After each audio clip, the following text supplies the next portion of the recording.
himself, Booker White. Yeah. Blind Lemon, my cousin Booker, into, shall we say, Lonnie Johnson. And then later T-Bone started me to hearing the twisting of the strings, the bending of them, and the soulful parts that I would hear from not only the blues singers, but Django as well, Charlie Christian. And that led B.B. King to hear.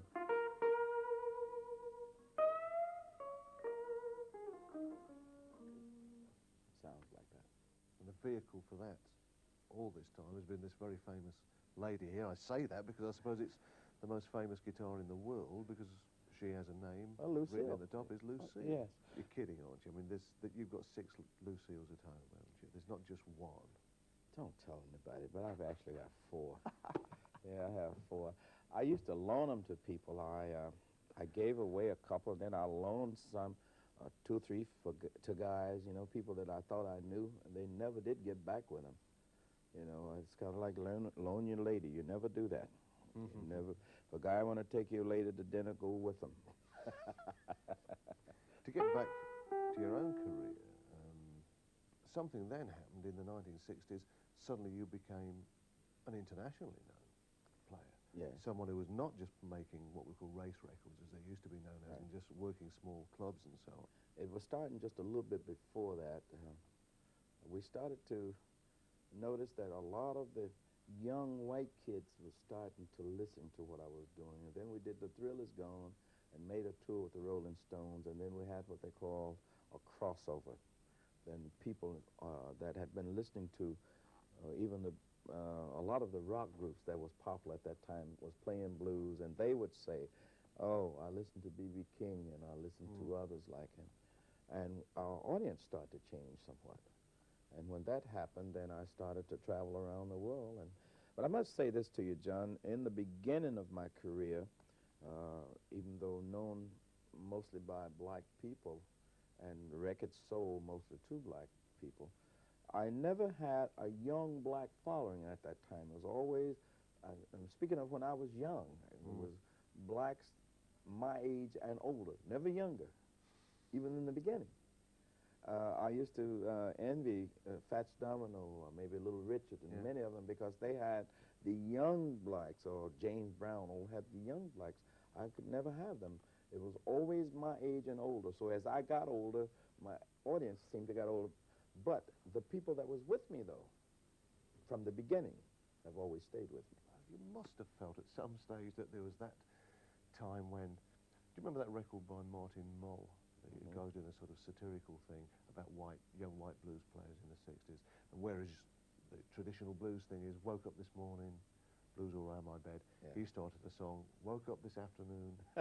You know, and it was, and suddenly a lot of your audience and a lot of the players were reaping the benefits that you had to pay the dues, learn the blues, and they got the benefits. Well, I think it's the same way in the blues. People like T-Bone Walker and Muddy Waters even before him. There was many others that didn't, shall we say, get the popularity maybe that Muddy did or that I'm getting today. And then people like the younger kids like Stevie Ray Vaughan or Robert Cray, Eric Clapton, and people like that. They have to get it.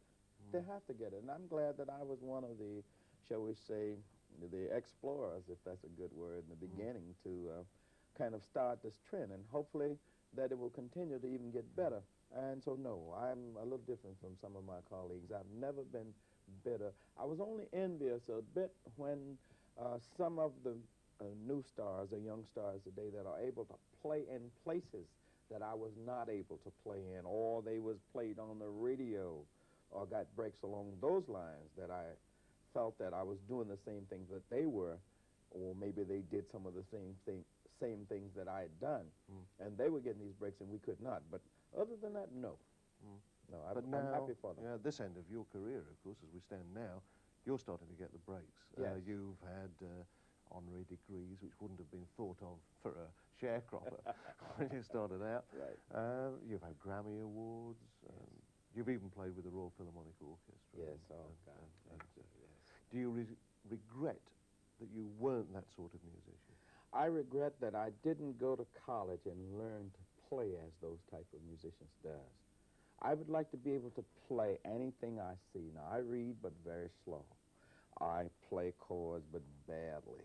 Very, you know, it's kind of like I remember reading once where Duke Ellington said, old music is good, it's just some of us present it badly.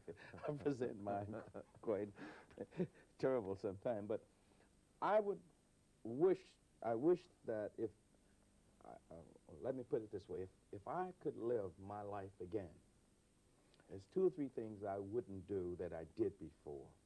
One of them, I wouldn't quit school. I would have gone through high school. I only went through the 10th grade, but I would have finished high school, gone to college, and tried to learn everything I could learn musically in the 4 years maybe that I was in college. And I wouldn't get married until after 30. Those two things that's what I would do differently. What is it you want to do now? I mean, do you want to give up the blues and become an all-purpose entertainer? Do you want to be in Nashville? I'm just wondering what it is that you want to do. Well, John, to sum it up a little bit, I would like to do what I do better. That's one thing, all in a nutshell. But I think, contradictory to a lot of people, that because I'm a blues singer, that yes, I should be able to go on television. Yes, I should be able to play the best music halls that everybody else play. Yes, I feel that I should be able to play on the street corner if I want to. I feel that I should take my blues any place that anybody else take any other type of music. I'll give you, for instance, I played a college once, played for a college, I should say, and then left and went and played a big, beautiful music hall in South Dakota in the USA. And the critic was very good to me. He gave me, you know, he said, B.B. played well and all that. But then he said, B.B. and this beautiful symphony hall, B.B. King, really? You know, in so many words, why should you play blues in this symphony hall? He went on to kind of sound as if you should be in a place where you could cut the smoke with a knife. Well, I don't smoke.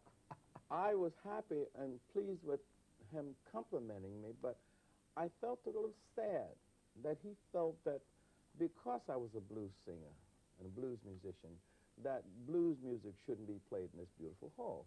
But it was sold out, so I think the people disagreed with him. I know I did. And I'm saying now, I would like very much to do what I do better, but not only that, maybe have a special of some kind that features B.B. King and blues.